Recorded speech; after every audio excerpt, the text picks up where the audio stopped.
ये बहुत ही खुशी की बात है कि इस वर्ष के बजट को देश ने 2047 तक विकसित भारत बनाने के लक्ष्य की पूर्ति के एक शुभारंभ के रूप में देखा है।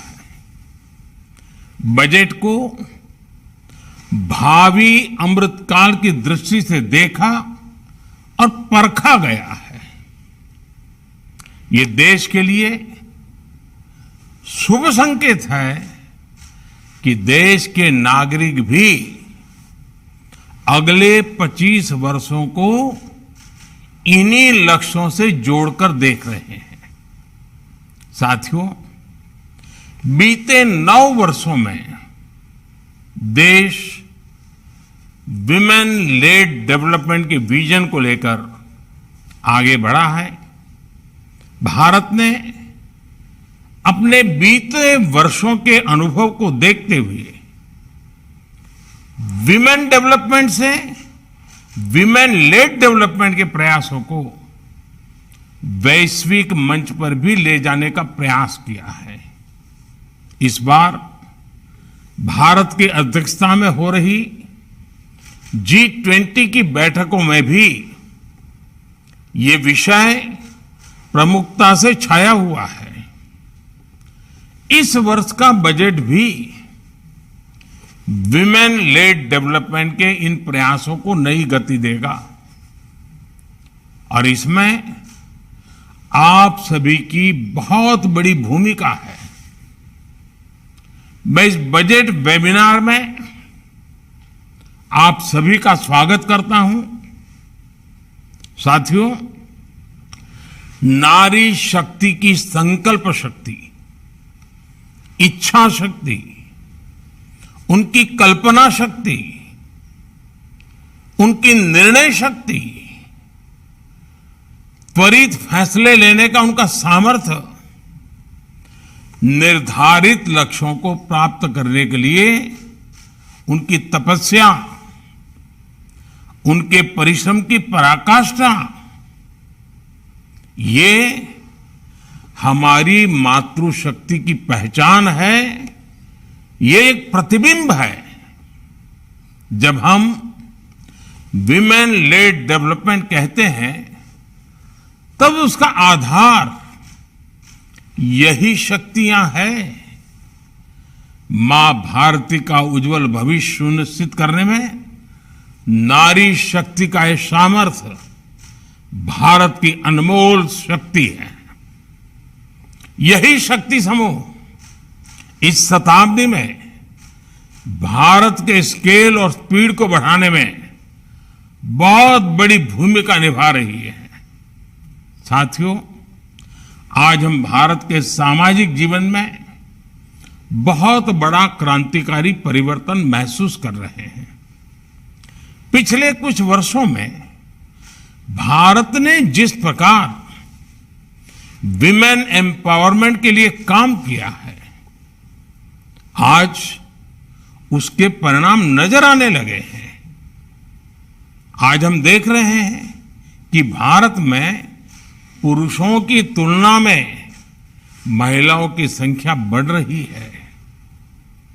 पिछले 9-10 वर्षों में हाई स्कूल या उसके आगे की पढ़ाई करने वाली लड़कियों की संख्या 3 गुना बढ़ी है। भारत में साइंस, टेक्नोलॉजी, इंजीनियरिंग और मैथ्स में लड़कियों का एनरोलमेंट आज 43% तक पहुंच चुका है। और ये समृद्ध देश, विकसित देश, अमेरिका हो, यूके हो, जर्मनी हो, इन सबसे भी ज्यादा है। इसी तरह मेडिकल फील्ड हो या खेल का मैदान हो, बिजनेस हो या पॉलिटिकल एक्टिविटी हो, भारत में महिलाओं की केवल भागीदारी नहीं बढ़ी है, बल्कि वो हर क्षेत्र में आगे आकर नेतृत्व कर रही है। आज भारत में ऐसे अनेक क्षेत्र हैं जिनमें महिला शक्ति का सामर्थ्य नजर आता है, जिन करोड़ों लोगों को मुद्रा लोन दिए गए, उनमें से करीब 70% लाभार्थी देश की महिलाएं हैं। ये करोड़ों महिलाएं अपने परिवार की आय ही नहीं बढ़ा रही हैं, बल्कि अर्थव्यवस्था के नए आयाम भी खोल रही है। पीएम स्वनिधि योजना के माध्यम से बिना गारंटी आर्थिक मदद देना हो, पशुपालन को बढ़ावा देना हो, फिशरीज को बढ़ावा देना हो, ग्रामोद्योग को बढ़ावा देना हो, एफपीओज हो, खेलकूद स्पोर्ट्स हो, इन सभी को जो प्रोत्साहन दिया जा रहा है, उसका सर्वाधिक लाभ और अच्छे से अच्छे परिणाम महिलाओं के द्वारा आ रहे हैं। देश की आधी आबादी के सामर्थ्य से हम देश को कैसे आगे ले जाएं, हम नारी शक्ति के सामर्थ्य को कैसे बढ़ाएं, इसका प्रतिबिंब इस बजट में भी नजर आता है। महिला सम्मान सेविंग सर्टिफिकेट स्कीम, इसके तहत महिलाओं को 7.5% इंटरेस्ट रेट दिया जाएगा। इस बार के बजट में पीएम आवास योजना के लिए करीब 80,000 करोड़ रुपए रखे गए हैं। ये राशि देश की लाखों महिलाओं के लिए घर बनाने में काम आएगी। भारत में बीते वर्षों में पीएम आवास योजना के जो 3 करोड़ से अधिक घर बने हैं, उनमें से अधिकांश महिलाओं के ही नाम है। आप कल्पना कर सकते हैं, वो भी एक जमाना था जब महिलाओं के लिए न तो कभी खेत उनके नाम होते थे, न खलिहान उनके नाम होते थे, न दुकान होती थी, न घर होते थे। आज इस व्यवस्था से उन्हें कितना बड़ा सपोर्ट मिला है। पीएम आवास ने महिलाओं को घरते आर्थिक फैसलों में एक नई आवाज दी है। साथियों, इस बार के बजट में नए यूनिकॉर्न्स बनाने के लिए, अब हम स्टार्टअप की दुनिया में तो यूनिकॉर्न सुनते हैं, लेकिन क्या सेल्फ हेल्प ग्रुप में भी ये संभव है क्या? ये बजट उस सपने को पूरा करने के लिए सपोर्ट करने वाली घोषणा लेकर के आया है। देश के इस विजन में कितना स्कोप है, ये आप बीते वर्षों की ग्रोथ स्टोरी में देख सकते हैं। आज देश में 5 में से 1 नॉन फार्म बिजनेस महिलाएं संभाल रही हैं। बीते 9 वर्षों में 7 करोड़ से ज्यादा महिलाएं सेल्फ हेल्प ग्रुप में शामिल हुई हैं और वो अलग अलग क्षेत्रों में काम कर रही हैं। ये करोड़ों महिलाएं कितना वैल्यू क्रिएशन कर रही हैं, और इसका अंदाज आपको इनकी कैपिटल रिक्वायरमेंट से भी लगा सकते हैं। 9 वर्षों में इन सेल्फ हेल्प ग्रुप्स ने 6.25 लाख करोड़ रुपए का लोन लिया है। ये महिलाएं केवल छोटी एंटरप्रेन्योर ही नहीं है, बल्कि एक ग्राउंड पर सक्षम रिसोर्स पर्सन का काम भी कर रही है। बैंक सखी, कृषि सखी, पशु सखी के रूप में ये महिलाएं गांव में विकास के नए आयाम बना रही हैं। साथियों, सहकारिता क्षेत्र, उसमें भी महिलाओं की हमेशा बड़ी भूमिका रही है। आज कोऑपरेटिव सेक्टर में आमूलचूल बदलाव हो रहा है। आने वाले वर्षों में 2 लाख से ज्यादा multi multipurpose cooperative, dairy cooperative और फिशरीज कोऑपरेटिव बनाए जाने वाले हैं। 1 करोड़ किसानों को नेचुरल फार्मिंग से, प्राकृतिक खेती से जोड़ने का लक्ष्य रखा गया है। इसमें महिला किसानों और प्रोड्यूसर ग्रुप्स की बड़ी भूमिका हो सकती है। इस समय देश ही नहीं, पूरी दुनिया में मिलेट्स यानी श्री अन्न को लेकर जागरूकता आ रही है, उनकी डिमांड बढ़ रही है। ये भारत के लिए एक बड़ा अवसर है। इसमें महिला सेल्फ हेल्प ग्रुप की भूमिका को और बढ़ाने के लिए आपको काम करना होगा। आपको एक और बात याद रखनी है, हमारे देश में 1 करोड़ आदिवासी महिलाएं सेल्फ हेल्प ग्रुप्स में काम करती हैं। उनके पास ट्राइबल क्षेत्रों में उगाए जाने वाले श्री अन्न का पारंपरिक अनुभव है।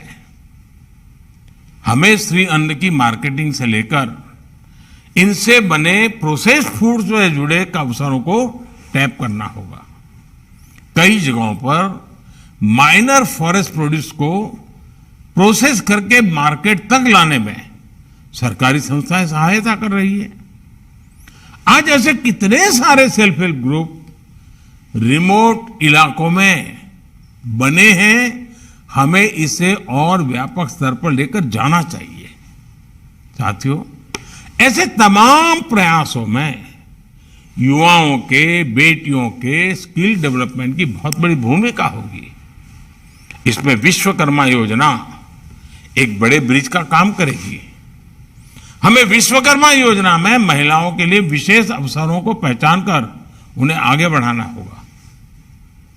जेम पोर्टल और ई कॉमर्स भी महिलाओं के व्यवसाय को विस्तार देने का बड़ा माध्यम बन रहे हैं।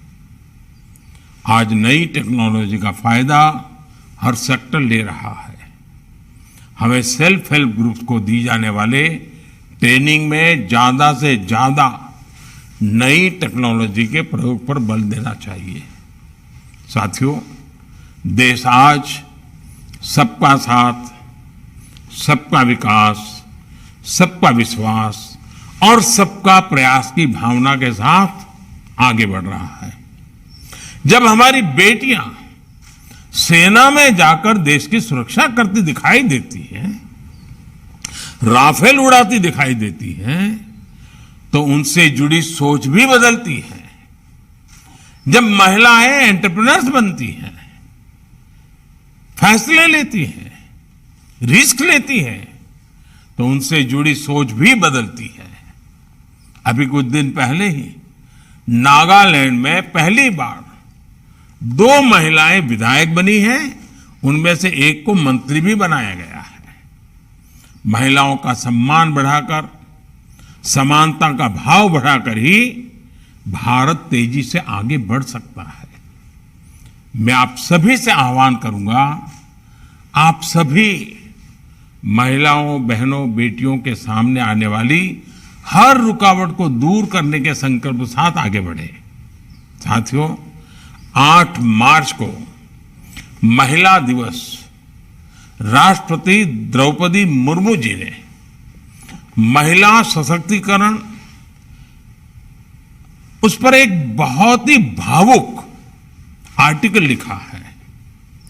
इस लेख का अंत राष्ट्रपति मुर्मू जी ने जिस भावना से किया है, वो सभी को समझनी चाहिए। मैं इस लेख से उन्हीं को कोट कर रहा हूं। उन्होंने कहा है, हम सबकी, बल्कि प्रत्येक व्यक्ति की जिम्मेदारी है कि इस प्रगति को तेज गति प्रदान की जाए।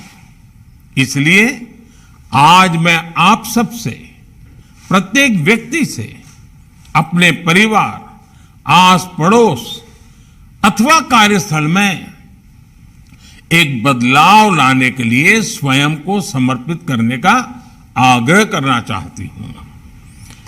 ऐसा कोई भी बदलाव जो किसी बच्ची के चेहरे पर मुस्कान बिखेरे, ऐसा बदलाव जो उसके लिए जीवन में आगे बढ़ने के अवसरों में वृद्धि करे। आपसे मेरा यह अनुरोध हृदय की गहराइयों से निकला है। मैं राष्ट्रपति जी के इन्हीं शब्दों के साथ अपनी बात समाप्त करता हूं। आप सभी को बहुत बहुत शुभकामनाएं देता हूं। बहुत बहुत धन्यवाद।